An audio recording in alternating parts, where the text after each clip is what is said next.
오늘 설교 제목을 한번 따라하겠습니다. 회개하고 복음을 믿으라.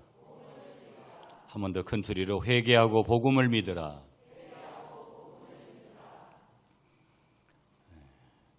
지난 주간에 전라남도 장성에 있는 유명한 백양사가 있는 그 밑에 백양호텔이라는 곳에서 영남의 우리 부흥사 목사님들 부부와 호남의 부흥사 목사님 부부들 한 60-70명 정도 모인 것 같아요.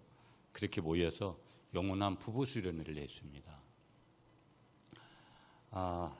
제가 이제 축사를 하게 됐고 대표단장이 돼서 우리 호남에 있는 전 대표단장을 맡으신 우리 선배죠. 선배님 중에 한 분이 장흥에서 목회를 하시는 선배님이 이제 또 순서를 맡으셨어요.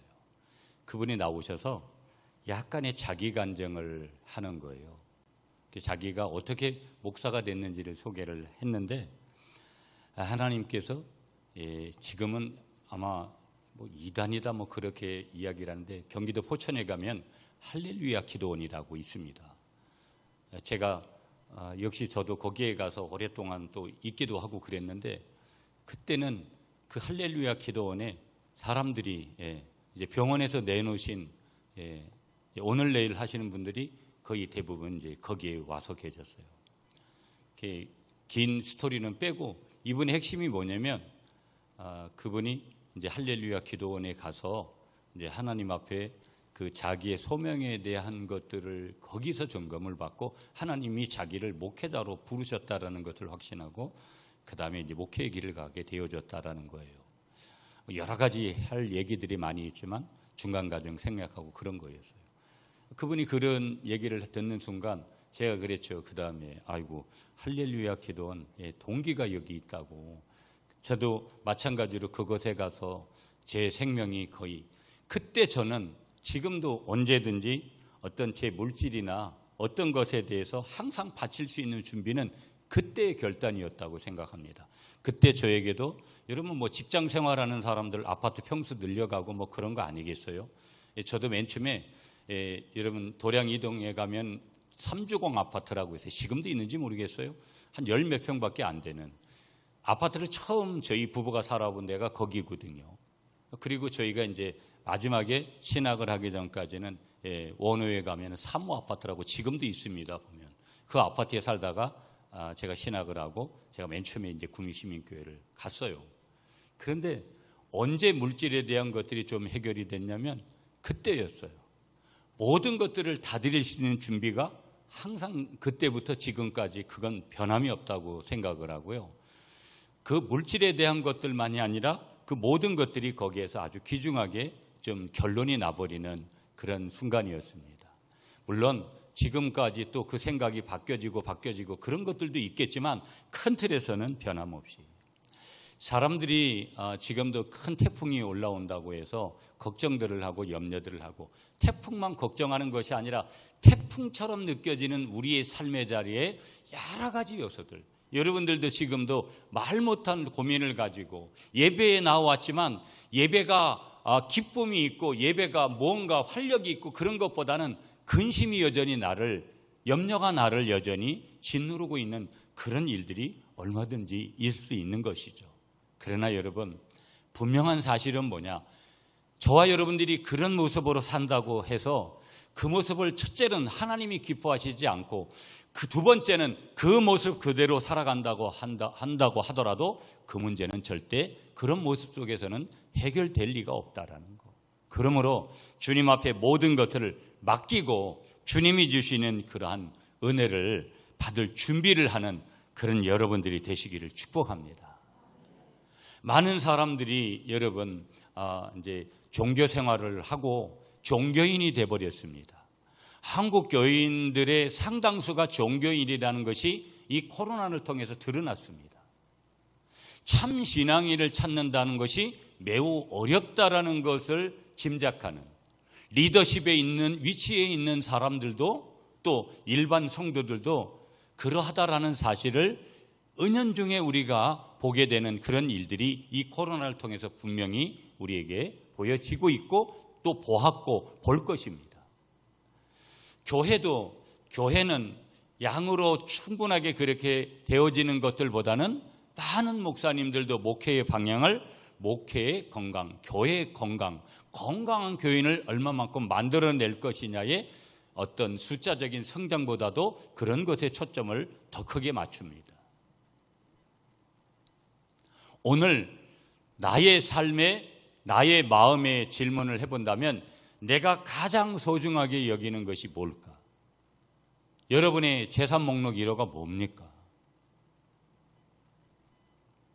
오늘도 많은 사람들이 이 땅에 모든 자기가 가지고 있던 것들을 내려놓고 이 땅의 삶을 끝내는데, 오늘 우리는 여전히 그림자와 같은 것들, 물론 돈도 필요하고 직장도 필요하고 때로는 명예도 필요하고 건강도 필요하지만 우리가 잡으려고 하는 것들이 정말 하나님의 영역 속에 있고 하나님의 관점 속에 있고 하나님의 일하심 속에 있고 하나님이 원하시는 그 방향에 있는 것들을 내가 잡으려고 하는가? 아니면 반대로 하나님의 마음을 근심시키고 하나님께 염려를 드리고 하나님의 마음을 외면하게 만드는 그런 것을 내가 붙들려고 하지는 않는가? 아니, 더 본질적인 질문으로 들어가면 나는 복음을 믿는 사람인가? 더 편하게 말씀드리면 나는 예수님을 믿는 사람인가? 아니, 더 높은 차원에서 고백을 한다면 나는 이 세상의 모든 것을 예수님을 위해서 버릴 준비가 됐는가? 그래도 아멘을 안 하시는구나. 그래도 아멘을 안 하세요.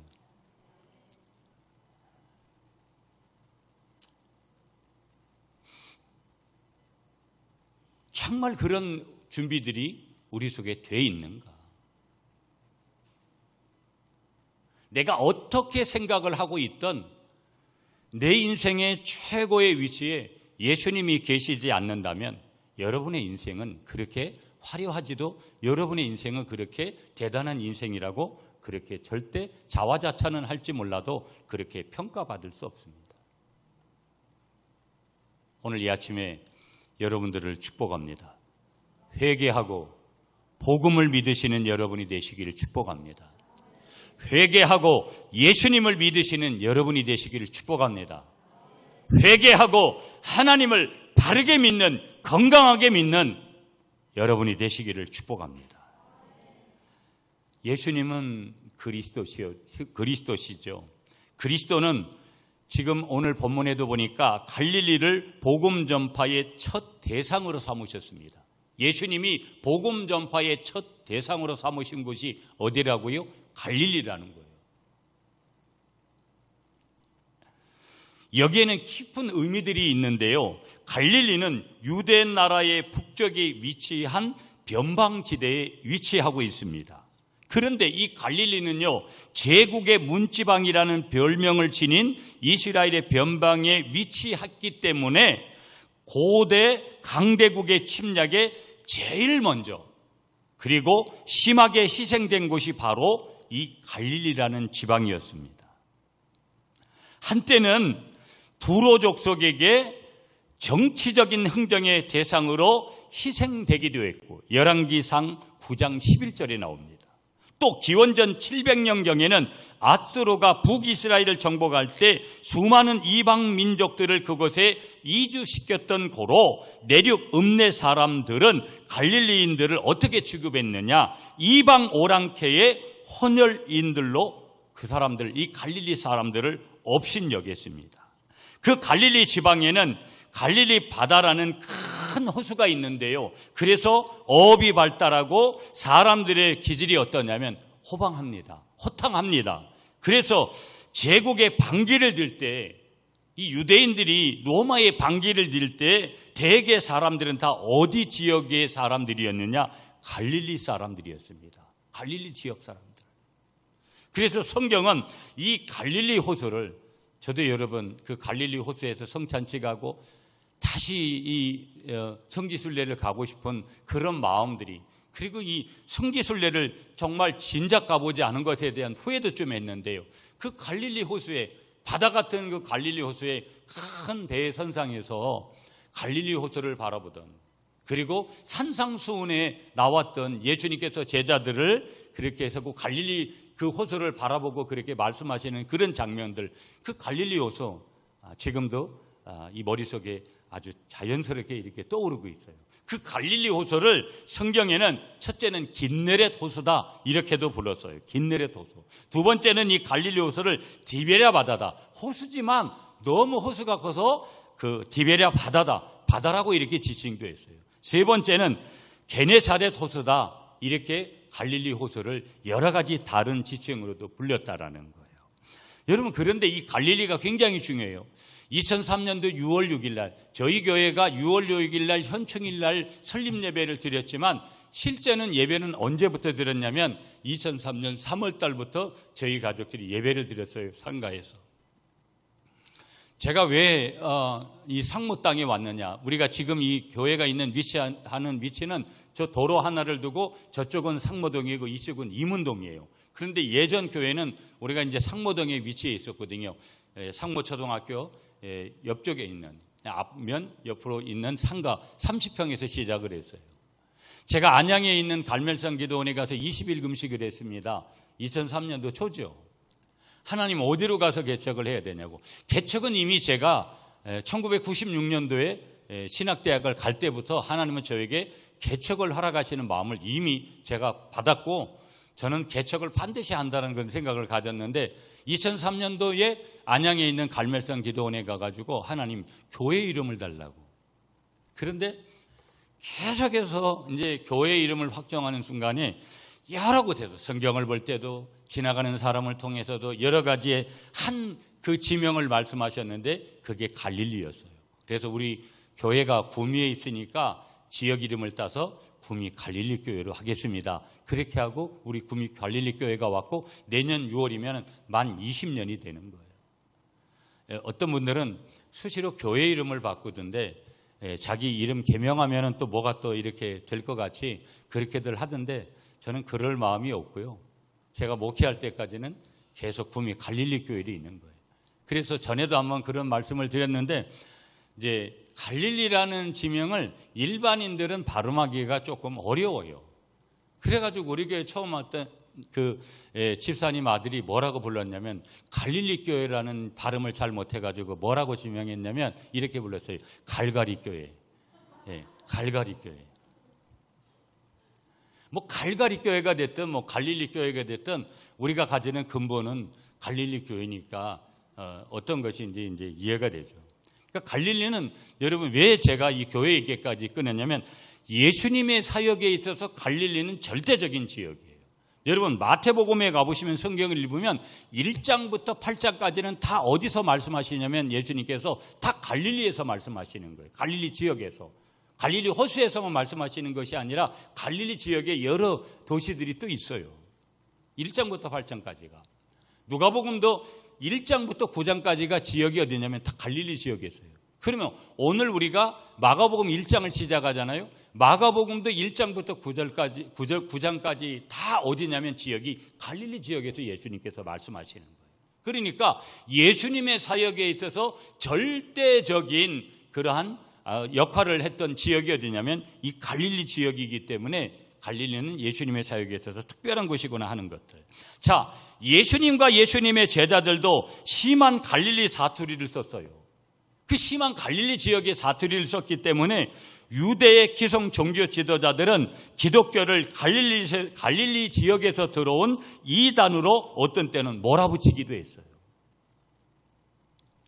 예수님은 이렇게 악의 권세에 심하게 때로는 상처를 받기도 하시고요. 또 동족에게도 소외당한 갈릴리에 맨 처음 복음을 전파하신 분이 예수님이에요.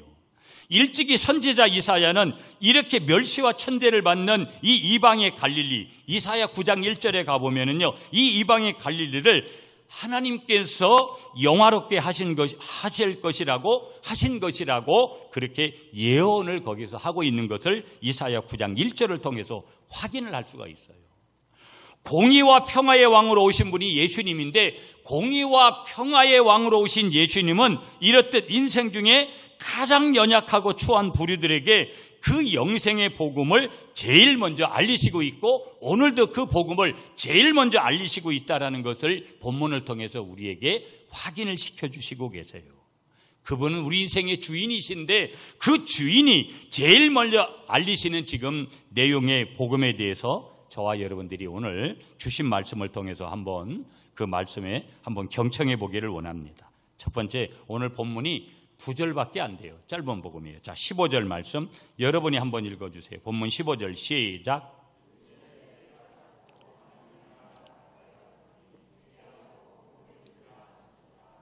아멘. 예수님께서 말씀하시는 거예요. 때가 찼고 하나님의 나라가 가까웠으니까 회개하고 복음을 믿으라고 예수님께서 말씀하셨어요. 그러면 우리가 예수님께서 지금 하나님의 나라 복음에 대해서 그렇게 지금 알려주시고 계시는데, 자, 복음의 내용이 뭔지를 먼저 말씀해 주고 있어요. 한번 따라하겠습니다. 복음의 내용은 회개하라는 것입니다. 자, 오늘 본문에 보니까 15절에 보니까 때가 찼고 하나님의 나라가 가까웠으니까 회개하라. 여러분, 전 계속해서 그런 말씀을 드려요. 20대, 30대 때는 좀 욕심이 생기고요. 막 이 가정을 먼저 생각하고 이런 것들이 있어요. 나이가 50이 넘었는데 아직도 뭔가를 갖다가 자기 품에 계속해서 쌓으려고 하는 것은 그건 어떻게 보면 저는 범죄라고 봐요. 노후를 준비하고 이런 개념하고 다른 거예요. 제가 말씀드리는 것. 지나치게 그렇게 하는 것도. 무슨 얘기냐? 언제든지 주님 앞에 갈 수 있는 준비를 하면서 살아야 돼요. 노후 준비도 해야 돼요. 열심히 살아야 돼요. 그렇지만 한편에는 언제든지 내가 모든 것을 놓고 주님 앞에 간다. 아멘을 안 하시는구나. 여러분, 제가 꼭 말씀드릴게요.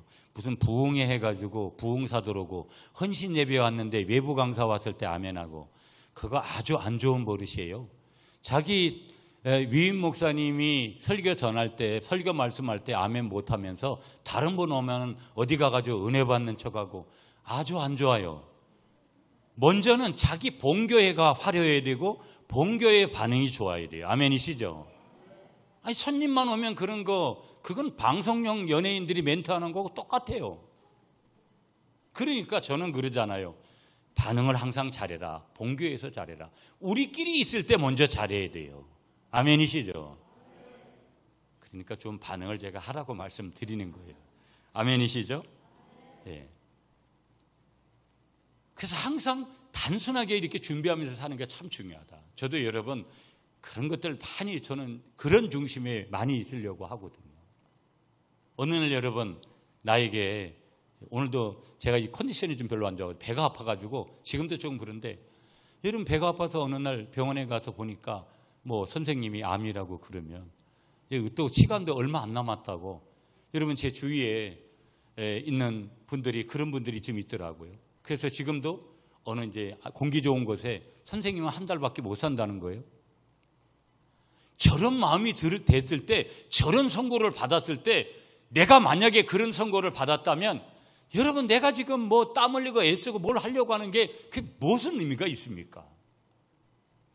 그런데 여러분, 그런 일이 저 사람에게만, 여러분 항상 말씀드리, 유에게만 생기고 아이에게는 생기지 않는다. 그런 거라면 이 말씀이 크게 다가오지 않아요. 유에게도 당신에게도 생기지만 아이, 나에게도 생긴단 말이에요. 언제든지. 어떻게 하실래요? 우리에게 건강의 문제만 있어요? 당연한 것은 언젠가는 하나님 앞에 100% 반드시 서는 날이 우리에게 있다라는 거예요. 이 하나님의 때가 차면, 제가 말씀드리듯이 이 시간은 카이로스의 시간이에요.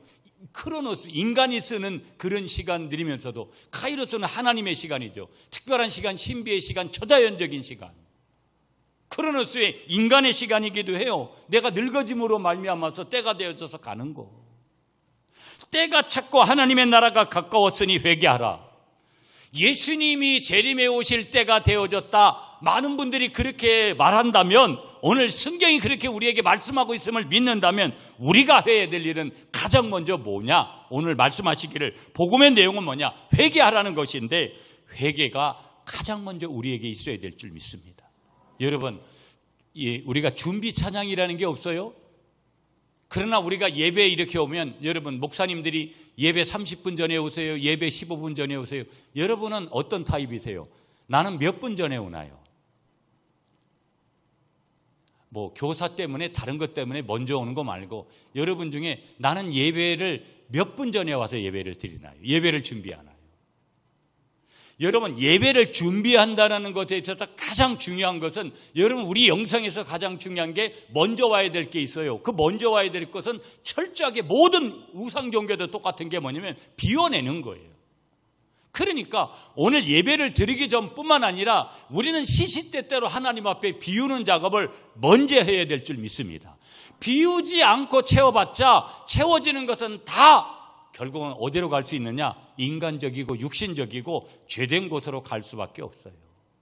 여러분이 적어도 지난 한 주간 동안, 아니 방금 전까지도 내가 저질렀던 그 죄에 대해서 인식을 하고 그 죄에 대해서 철저하게 하나님 앞에 회개하는 거, 비움의 영성의 자리를 먼저 갖는 거, 이것이 매우 중요해요. 아멘이시죠 여러분? 그게 바로 뭐예요? 한 단어로 오늘 여기에서 말씀하시는 게 회개예요. 회개는 하나님 나라의 복음을 받아들이는데 기본적인 조건이 되는 것으로 지금 제시를 하고 계시고요. 예수님은요, 회개라는 말은요 여러 가지 뜻이 있어요. 회개라는 이 단어 속에는요, 첫째는 뉘우침이 있습니다. 두 번째는 원통이 여기는 그런 마음이 있습니다. 세 번째는 한탄하는 거예요. 네 번째는요, 돌아서는 거예요. 그 회개함으로 죄에서 돌아서는 거예요.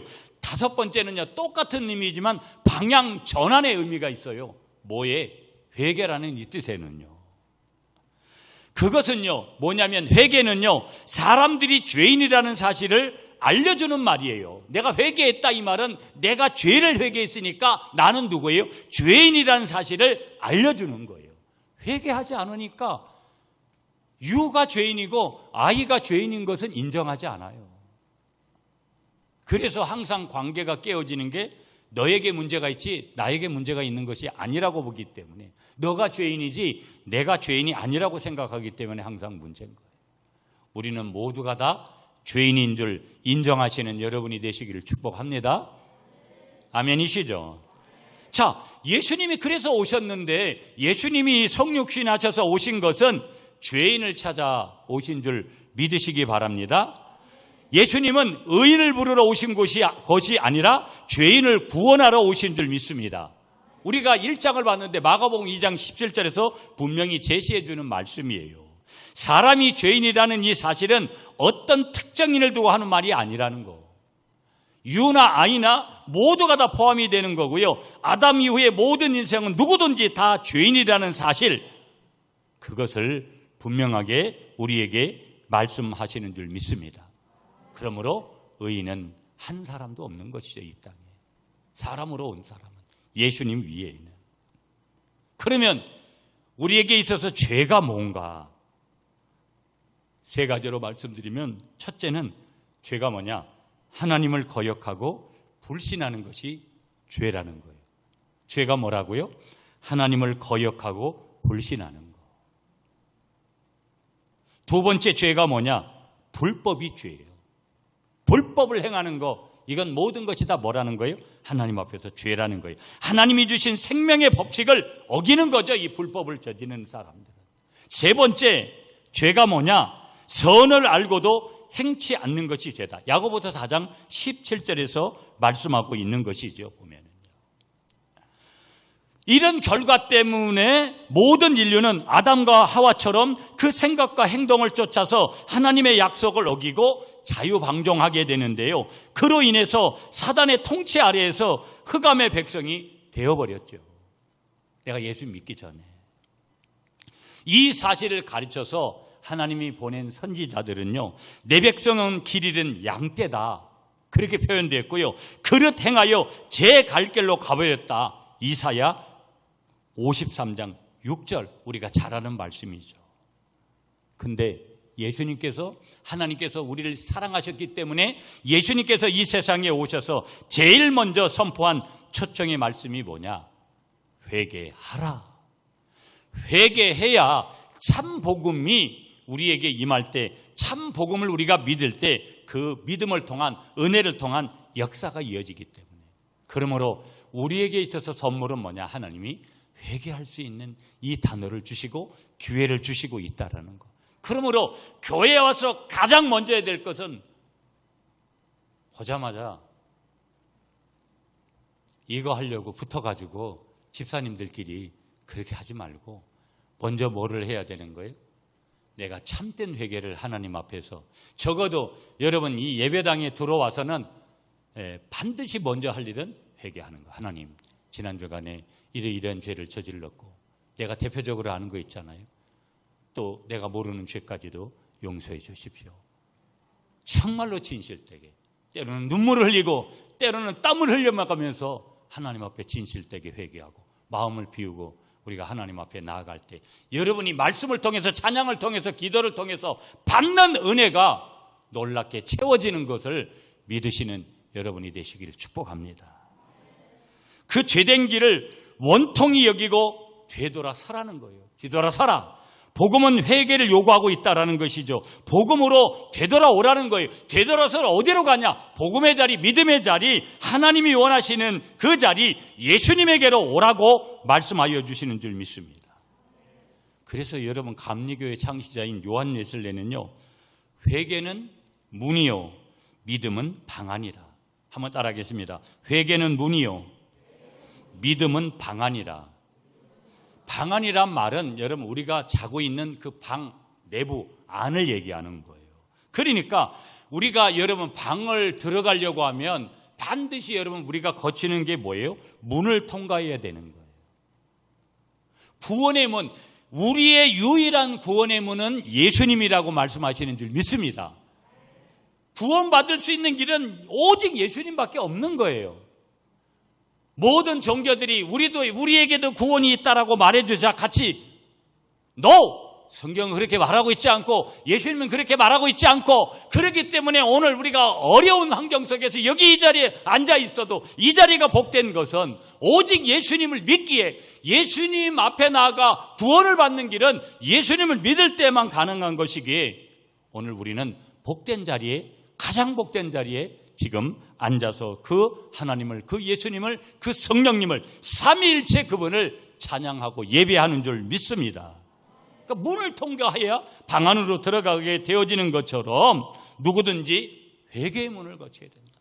우리가 예수님을 참으로 믿고 예수님이 주시는 그런 은혜, 예수님의 사랑, 하나님의 은총, 하나님의 능력, 하나님의 치유, 하나님의 그 기적을 경험하기 위해서는 반드시 회개가 먼저다.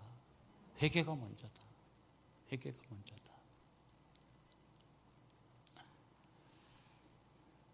그러면 여러분, 예배를 먼저 가장 교회 와서 예배를 드릴 때 회개를 가장 먼저 하시는 여러분 되시기를 축복합니다. 자, 15절을 다시 보세요. 회개하고 그 다음에 뭐라고 말씀하세요? 복음을 믿으라. 한번 따라하겠습니다. 예수님은 나의 믿음을 요구하십니다.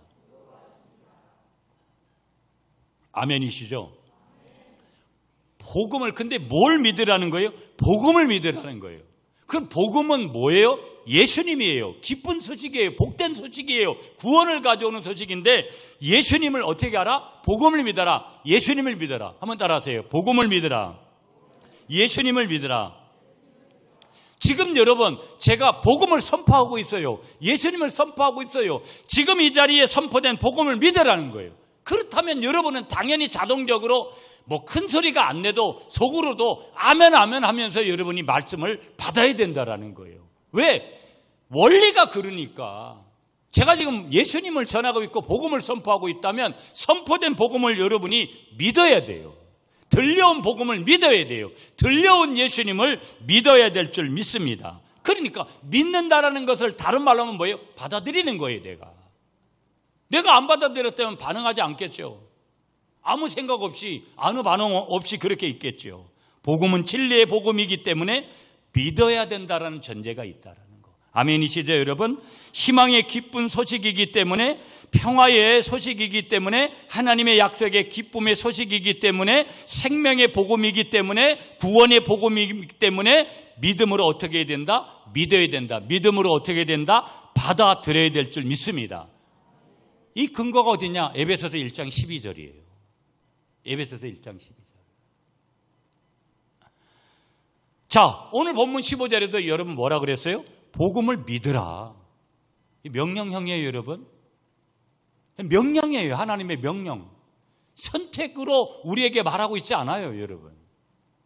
내가 하면 되고 안 해도 되는 그런 것으로 말씀하고 있지 않다라는 거. 다른 말로 표현한다면 뭐예요? 예수님을 믿으라고 요구하는 거예요. 여러분, 아주 상식적인 질문할게요. 여러분, 예수님을 믿으세요? 이게 상식적인 거면서도 이게 최고의 질문이에요. 다른 거 아무리 잘하면 뭐예요? 내가 예수님을 믿지 않는데. 다 필요 없어요, 다른 거는. 다 부수적인 거예요. 예수님을 먼저 바르게 믿고 분명하게 믿고 우리가 그 다음이 출발돼야 될 줄 믿습니다. 그 예수님을 믿으라. 복음 대신 예수님을 믿으라. 예수님은 영부의 대상 아니라는 거예요. 무슨 말씀이냐? 시렙의 대상이 아니라는 거예요. 우리가 사색하는 그런 대상이 아니라는 거예요. 상생의 대상이 아니라는 거예요. 반드시 말씀하는데 믿음의 대상인 줄 믿습니다. 믿어야 돼요. 믿는 대상, 내가 믿는 대상, 나는 누구를 믿느냐? 예수님을 믿는 줄 믿습니다. 그래서 믿으라고 하시는 거구나. 예수님은 죄인을 구원하러 오신 것이기 때문에 그러므로 우리 죄인된 우리들은 반드시 예수님을 믿어야 될 줄 믿습니다. 지금도 여전히 나는 자범죄를 저지르고 있으니까 원죄를 해결받았어도 저상죄를 해결받았어도 나는 지금 매 순간 짓고 있는 죄를 해결받아야 되기 때문에 누구를 통해서? 예수님을 통해서. 그래서 죄로 인하여 하나님의 진노 아래 놓여 있는 영벌 문제를 해결하기 위해서 누가 오셨다고요? 예수님이 오셨다라는 거. 그래서 예수님은 죄인의 구세주가 되시고 인류의 구세주로 이 땅에 오신 줄 분명하게 다시 한번 믿으시는 여러분들이 되시기를 축복합니다. 영생 문제, 구원 문제, 인간의 본래, 원래 하나님의 형상대로 되찾아주기 위해서 오신 분이 인간의 몸을 입고 오신 하나님이 누구라는 거예요? 예수님이다. 이 사실을, 이 예수님을 믿기를 하나님께서 원하신다라는 거. 그런데 여러분, 이 믿음이 사람의 힘으로 생길 수 없다. 하나님은 분명하게 정의하셨어요. 요한복음 1장 12절 13절에서 말씀하시는데요. 영접하는 자 곧 그 이름을 믿는 자들에게는 하나님의 자녀가 되는 권세를 주셨으니 13절에 이는 혈통으로나 육정으로나 사람의 뜻으로 나지 아니하고 오직 하나님께로서 난 자들이니라. 한번 더 하겠습니다. 나의 믿음은 전적인 하나님의 선물입니다. 믿으시죠, 여러분? 우리에게 복음 되신 예수님은 믿음을 요구하신다라는 거. 그래서요, 믿음은 보이는 거예요. 그러니까 아멘도 여러분, 제가 처음에 저희 교회는 아멘 이런 거 아멘 하세요 이런 걸 제가 초창기 몇 년 동안 한 적이 없어요. 근데 제가 이번 시리즈로 하고 여러분 간간히 제가 이 아멘의 성경적인 7가지 의미를 제가 가르쳐 드리고 또다시 할게요, 중간에. 그 아멘이라는 뜻은 굉장히 여러 가지 뜻을 가지고 있는 거예요. 첫째로는 동의죠. 내가 그렇게 된 것을 믿는다고. 동의의 뜻이 있는 거예요, 아멘은요. 쭉 7가지 다음번에 또 설명하고 또 여러분이 늘 봉에 가면 제가 아멘을 설명하는 이유가 성도에게 있어서 아멘이 그렇게 중요한 거예요. 그리고 항상 우리가 표현하고 한국 사람들은 표현이 거칠고 또 장로교는 이렇게 드러내서 표현하는 것에 대해서 익숙하지가 않잖아요.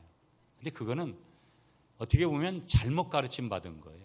그건 오순절이나 이런 데 가서 그런 걸 좀 받아와야 돼요, 보면. 각기 장점들은 살려가야 돼요. 그 중에 하나가 이 아멘이에요, 아멘.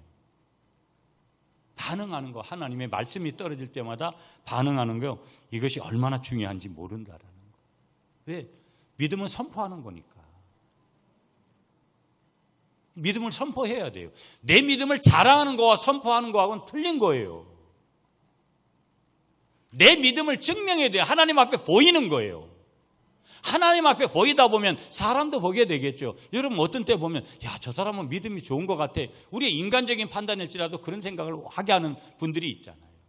세 번째, 여러분 세 번째 말씀 주시는 게 뭐냐? 한번 따라하겠습니다. 때가 찼다는 것입니다. 이르시되 때가 찼고, 예수님의 말씀이에요. 때가 찼다라는 거, 때가 찼다라는 거, 무슨 때가 찼다라는 거예요 지금요? 구약의 예언자들을 통해서 메시아가 오시리라고 예언한 그 예언의 성취의 때가 다 됐다라는 거예요. 예수님의 출현을 말씀하고 있는 것이죠. 보면은요, 제가 아까 여러분 하나님의 시간 여러 번 말씀드렸으니까 이 하나님의 시간을 말씀하는 거예요. 카이로스의 시간, 초자연적인 시간, 신비의 시간, 하나님의 약속하신 특별한 이런 시간이 그때가 찼다라는 거예요.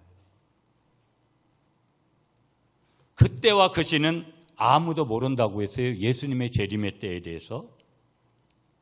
그때를 다른 말로 우리가 성경에서 찾아보면, 다른 단어를 보면 여러분 에베소서나 이런 데서 나오고 있는 경륜이라는 단어를 여러분이 들어보셨을 거예요. 맥을 같이 하는 단어들이에요.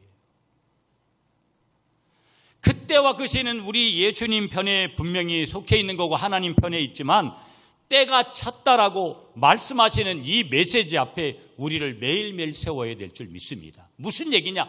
종말적인 삶을 사는 거. 아까 제가 서두에 그랬어요. 단순하게 살아야 된다.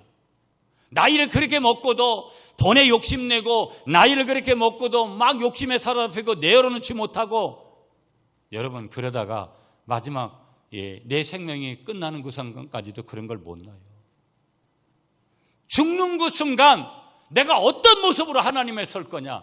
여러분 많은 얘기들 하잖아요. 보면은요, 마지막까지 죽지 않으려고 갔다가 막 소리를 지르고 그렇게 하면서 갔다가 가는 모습이 후손들에게도 좋은 모습일까? 아니면 평온하게 찬양 가운데 그렇게 평온한 모습으로 하나님 앞에 가는 모습이 좋을까?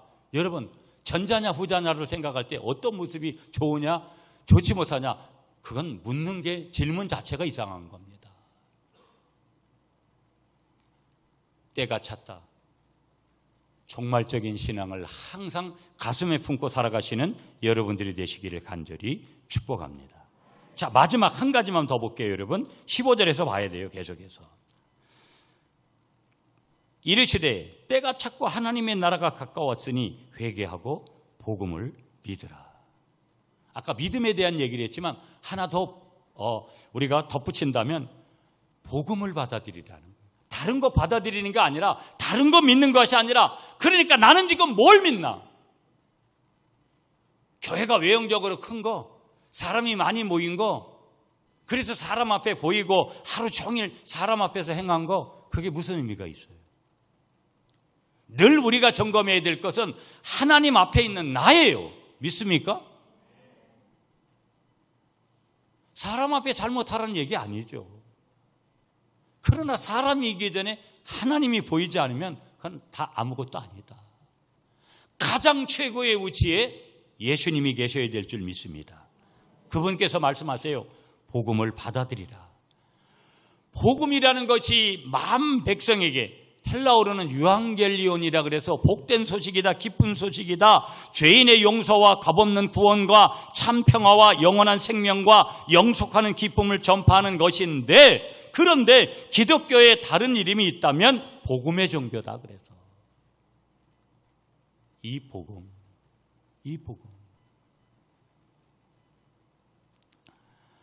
복음 좀 전에 말씀드린 대로 좋은 소식이에요. 복음은 기독교 메시지의 핵심이에요. 그래서 오늘 14절에도 보면 뭐라 그래요? 하나님의 복음. 오늘 여기 하나님의 복음. 그건 무슨 얘기예요? 이 복음은 누구 거라는 거예요? 하나님 거라는 거예요. 그 하나님 것인 복음을 우리에게, 믿는 자들에게 뭐로 준 거예요? 선물로 준 거예요. 그 하나님의 복음, 그리스도의 복음, 천국 복음, 나의 복음, 우리의 복음, 평안의 복음, 다양하게 이 복음을 표현해내는 것이죠. 복음의 그런데 본질은 뭐예요? 예수 그리스도라는 거예요. 복음의 본질은 예수님이다. 한번 따라하세요. 복음의 본질은 예수님입니다.